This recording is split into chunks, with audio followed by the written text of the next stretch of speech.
Hello, everybody. This is Ed.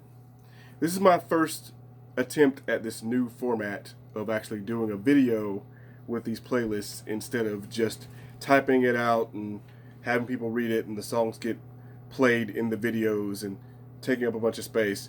I'm going to try talking about the songs first in this video and then pinning the playlist to the first comment so that everybody can see the songs and enjoy them, comment on them, etc.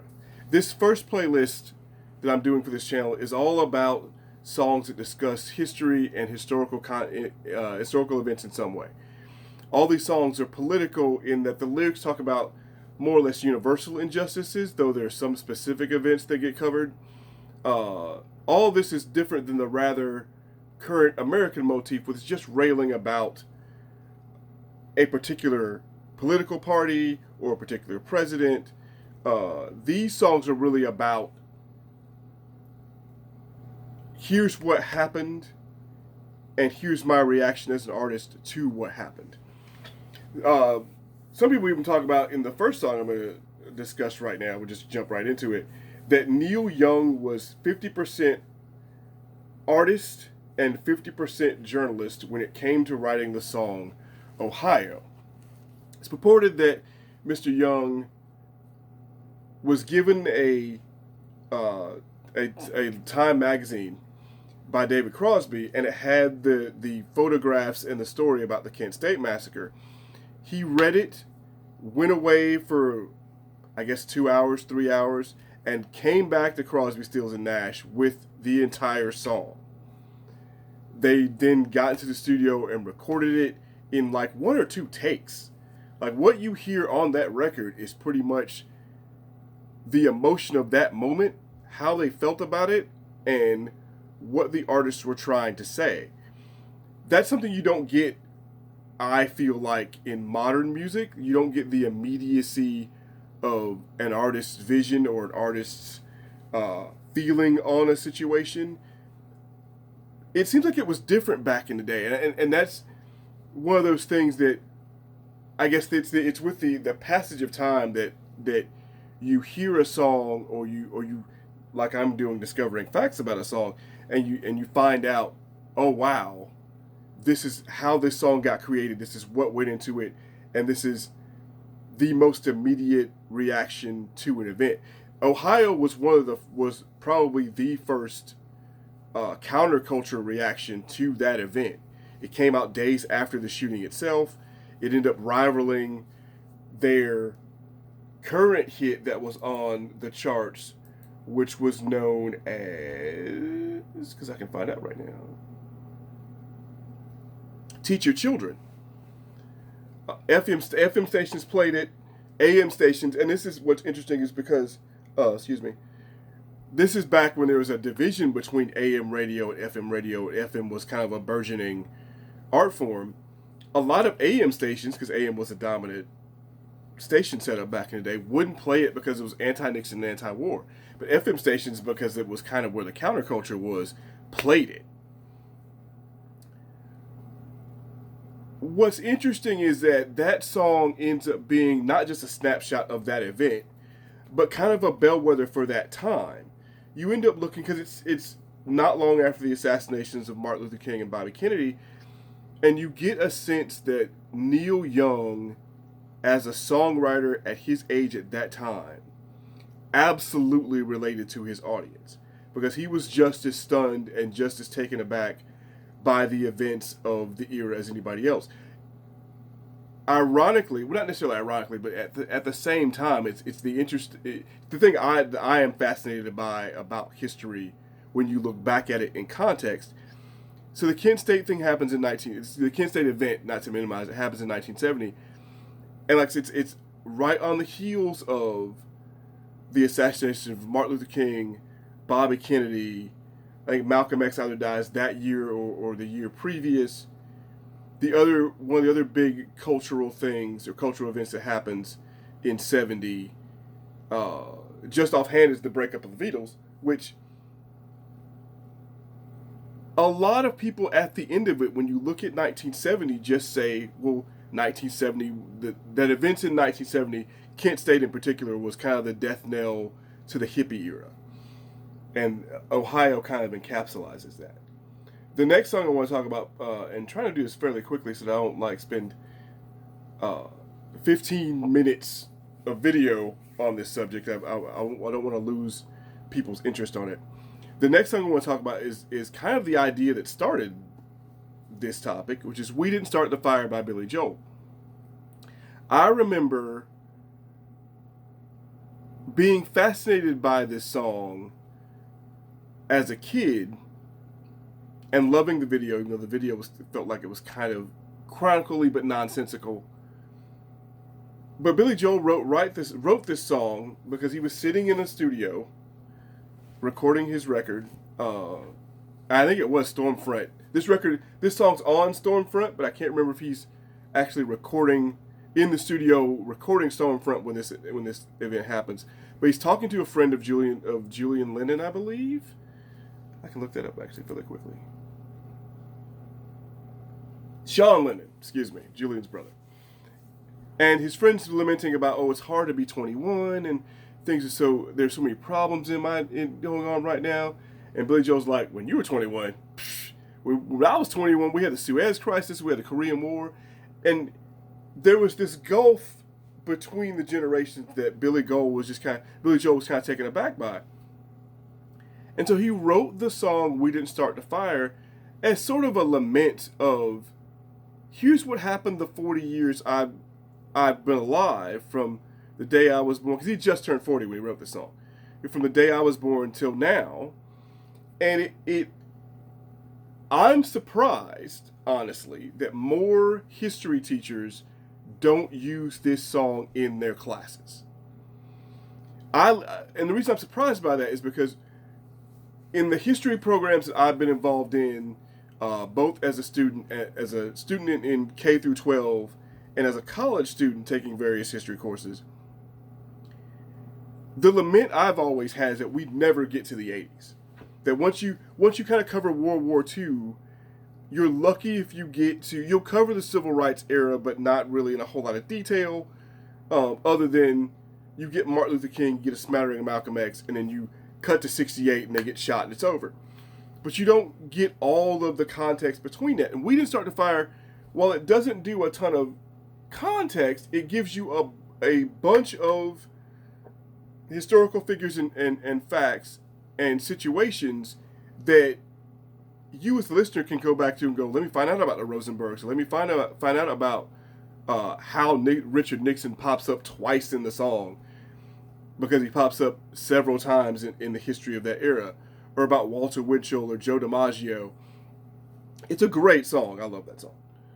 The next song I want to talk about, and I'm doing this fairly quickly because I don't want to drone on, but I'm going to cover like a lot of the bigger songs on the list, but that have really good stories behind them.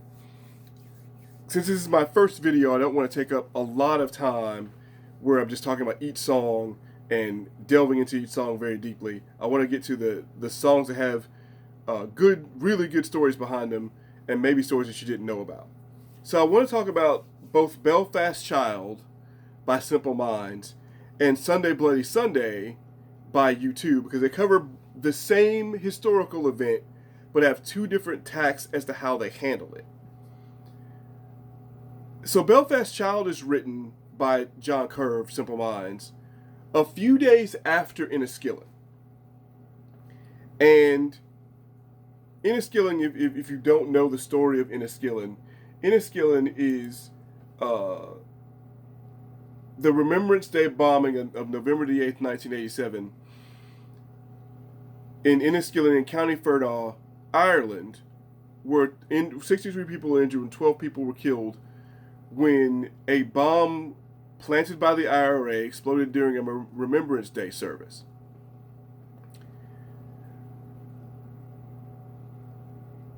And a lot of Irish artists have been deeply affected by the event. Jim Kerr, hearing about it a few days after it happens, writes the song, and it ends up on It's from the album Street Fighting Years. The B-sides to this song are Mandela Day, which is about Nelson Mandela, and Peter Gabriel's Biko, which is an amazing song, by the way. Mandela Day is written as a tribute to Nelson Mandela on his birthday in 1988. Biko is about one of the other not so famous and not so lauded fighters for freedom in South Africa. Stephen Biko is not really, up until that song, wasn't really known or talked about, and was kind of a forgotten man in that struggle. And Peter Gabriel brings him to life.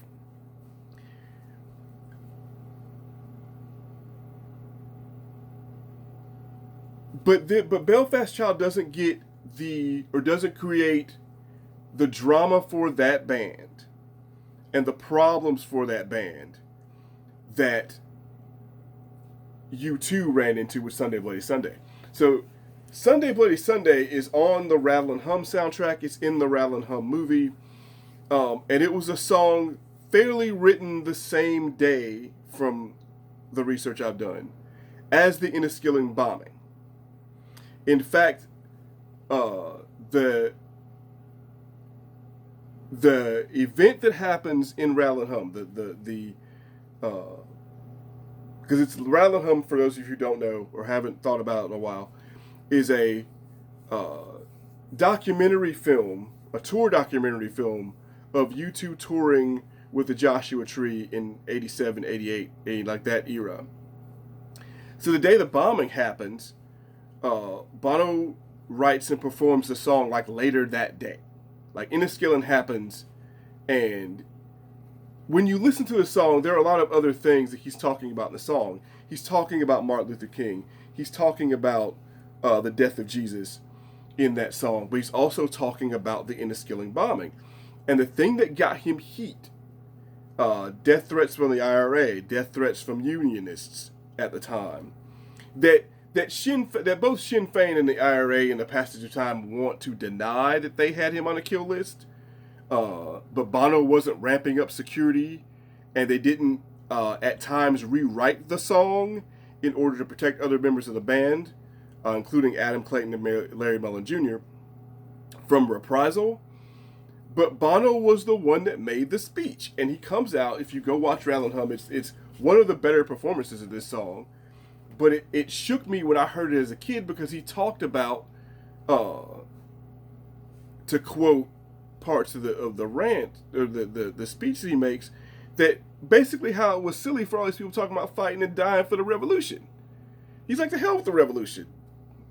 And if you go listen to it, you'll hear the actual quote. But he's like, I don't really care about the revolution if you're talking about bombing people who had nothing to do with your cause, for or against. I think the quote, he says, well, how do you think that the old men feel when they just polish their medals up for Remembrance Day, and they're just going out to remember the day, and you decide to kill them? It becomes a big point of contention through the rest of their career. Even when they did the 30th anniversary of Rattle and Hum, and just talking about it and doing interviews about it, the tension is palpable in the film, and it still comes up today. The next song that I want to talk about, and it's the song that I'm probably going to end this video on, because it's the song when I did the research for this topic. It was a story I did not know at all.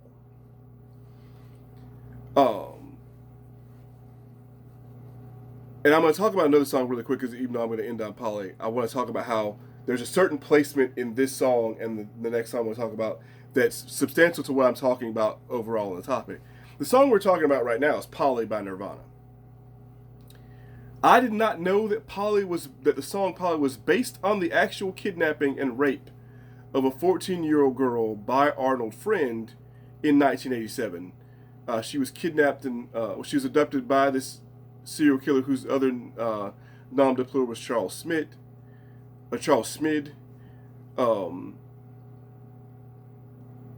And the song is very simple.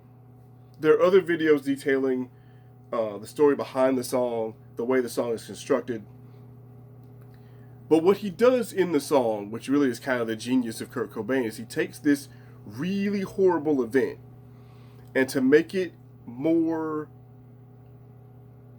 to really talk about his cause and what he's really trying to say, which is a real defense of women, he puts you as the listener in the shoes and in the mind and in the immediacy of the perpetrator, which is why the song is uncomfortable to hear for a lot of people.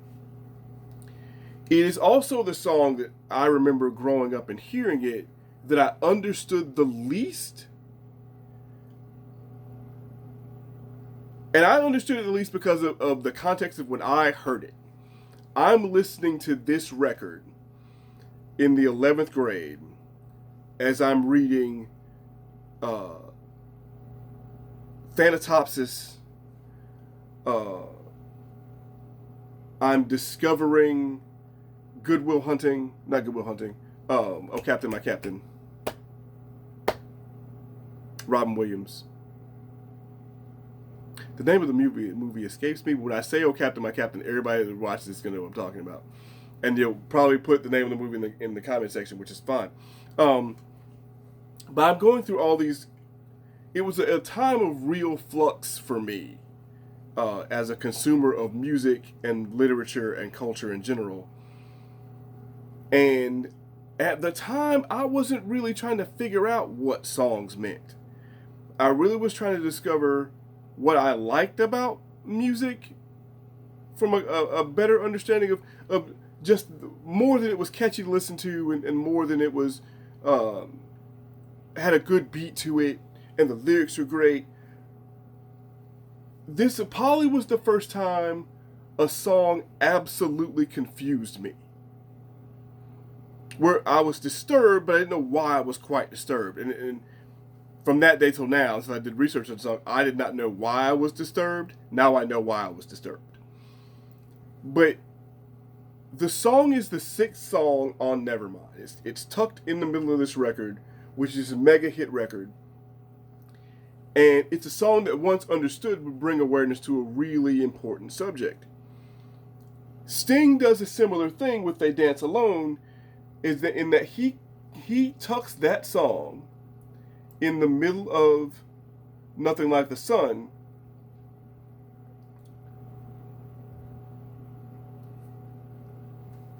which is an amazing record. It's his first solo record, if I'm not mistaken, or maybe his second or third solo record. In the chronology, it looks like it's his third solo record, but it's tucked in the middle of this phenomenal record, and that if you couldn't overlook the song because the song's kind of amazing, but maybe the average person listening to this song, which is about the Pinochet regime and how it comes out way later that they were disappearing a bunch of able-bodied men and children between 1973 and 1990. These men would just go missing, and you'd never hear from them again. And what is left is their wives and their sisters and their daughters doing this dance with the photographs of their missing. They're dancing with the missing. They're dancing with the dead. And to quote the song, and it's another song that haunts you in a different way. Both songs force you to empathize with both the victim in the case of They Dance Alone, and it forces you to empathize and think about what happened to those people.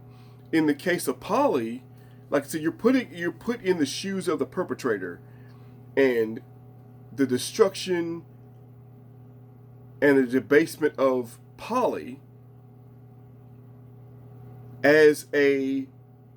when you step back from that song as a listener and you understand what it's about, you're like, whoa, okay, this should never happen again.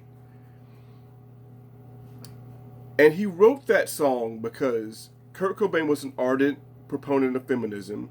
And what he really was talking about was, and he did a lot of benefit concerts for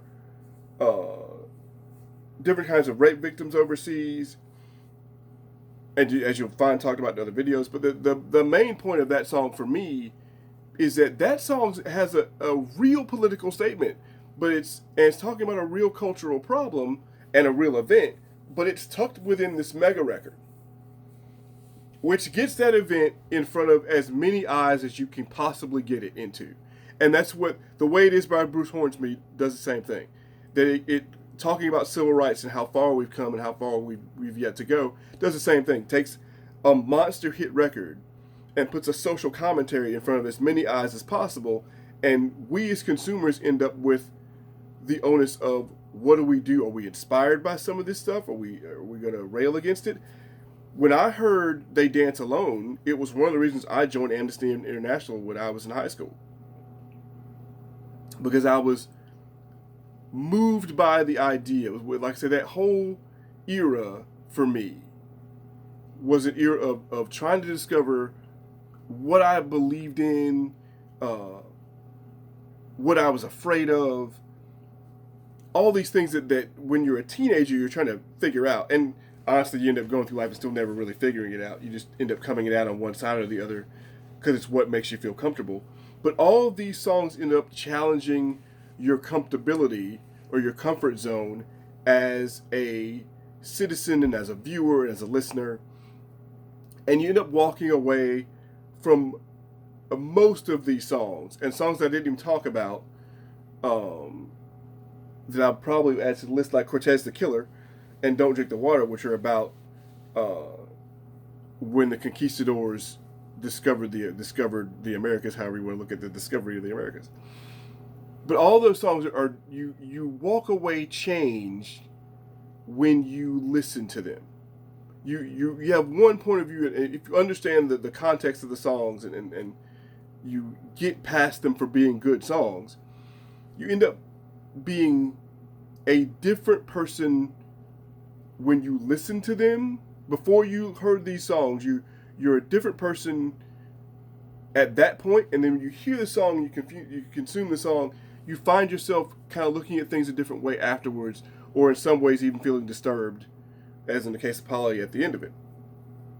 So that's this first playlist. It's 22 minutes so far. I tried to keep it as short as possible, so as not to lose anybody's interest. Let me know what you think about this first foray in the comment section. And if people like it, we're going to come back to this format again. I'm going to try to pin the playlist in the first comment of the comment section to see if that works for this format versus the other formats that I've earlier tried with just doing commentary on Facebook and putting the video in the comment section of the Facebook page. And I felt like that was stilted, so we're going to try this and see how this works. Otherwise, peace and Afro grease, and I'll catch you all later. Bye.